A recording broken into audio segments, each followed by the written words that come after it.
Satoshi Nakamoto probably realized that identity can be easily forged online.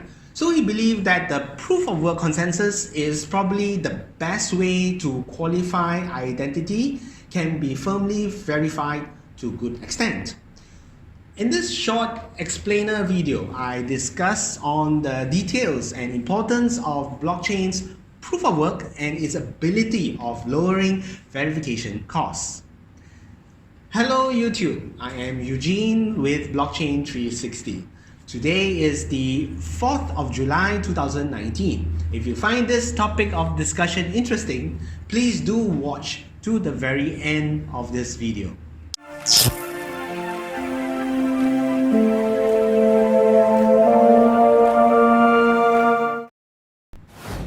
Bitcoin uses the idea of proof of work in order to make creating identities in distributed consensus expensive because people have to do a small amount of work on their computers.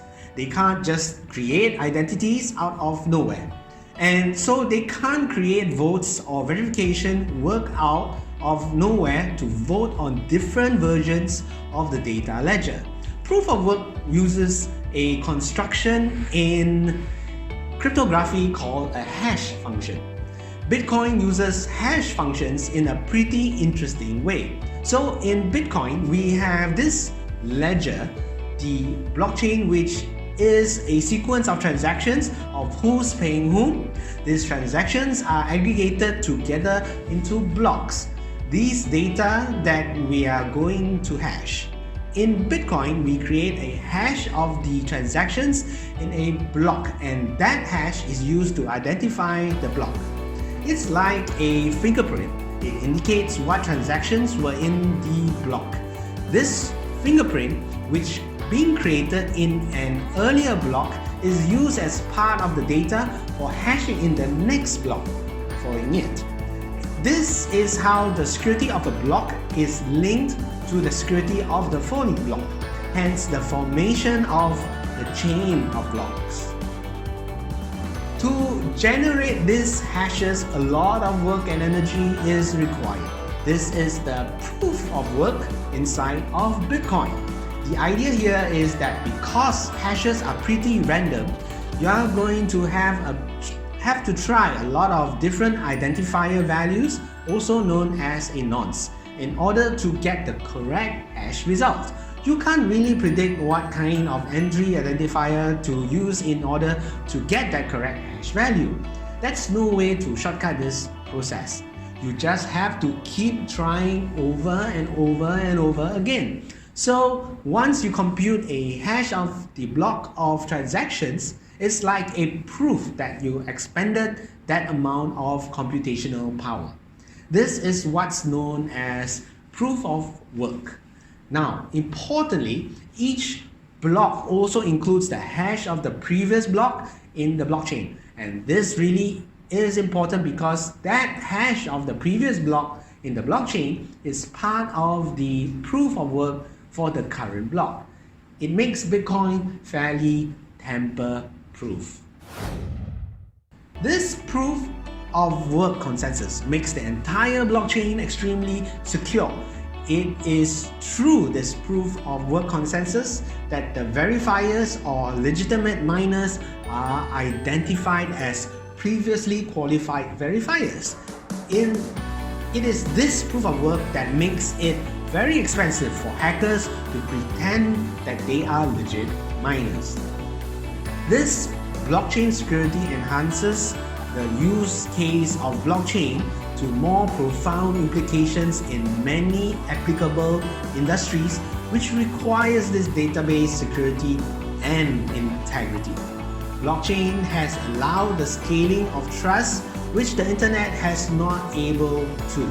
For the first time, with the emergence of the blockchain, one can trust the data stored in the blockchain and take that to other parties which to be engaged in the platform are in a way securely verified by the blockchain without the need for conventional third-party verifiers. This would directly mean that the application of blockchain has lowered the cost of verification. The fact is that the verification of the data and certification of the other party you are dealing with is already validated by the blockchain. Verification costs charged by the blockchain initiative platform is usually a negligible cost compared traditionally or existing products and services would be charging. As the cost of verification go down, it will impact the selling cost of the related products and services. As long as you are correctly recorded, the key attributes you need to verify about transactions, about an individual, about a marketplace, or an institute on a distributed ledger, verifying them is almost costless. The consequence of that is that you can now build data integrity into your services, into your systems from the ground up. In the future, data will come with integrity. You will know that the data hasn't been tampered with, hasn't been altered, hasn't been hacked or substituted with the different types of unverified data. So the big upside or near zero verification is that now we can embed integrity into our marketplaces, into our applications, literally from the ground up. So do we see any examples of the reduction in the cost of verification having an effect in the economy today? There is a number of new startups, but also incumbents trying to take the technology and use it because it allows for cheaper settlement and reconciliation of different balances, accounts, and transactions. That is, in effect, a reduction in the cost of verification. Take, for example, for property conveyancing, we engage legal services to verify that property data is accurate and legitimate. This service is relatively made a lot cheaper if blockchain initiative is used in this process. Also, example would be the distribution chain. In the case study where Walmart have their grocery supplier implement the blockchain initiative to track the vegetable sources, the benefits and cost reduction will certainly be passed to the Walmart customers in the form of cheaper and fresher produce. What about the government? After all, the government is an important intermediary in many transactions in society, both at the personal level but also for startups and firms. The government certifies information and brings data integrity into the system. But something is true for sure, that the reduction in the cost of verification will allow also governments to operate differently. And that's again an opportunity for you. Whether you're starting a startup or working with a large firm, as the government becomes more digitized and starts embracing blockchain technology, new types of services will become quite useful.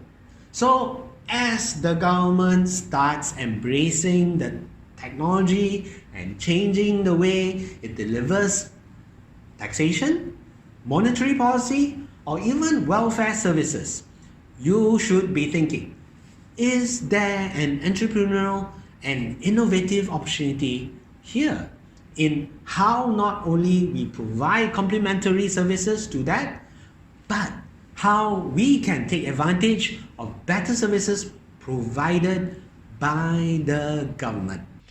Before I go, just want to let you know that I do give free webinars on Bitcoin basics and on the blockchain. In my webinars, I do also introduce FPGA mining with returns of 10% or more monthly.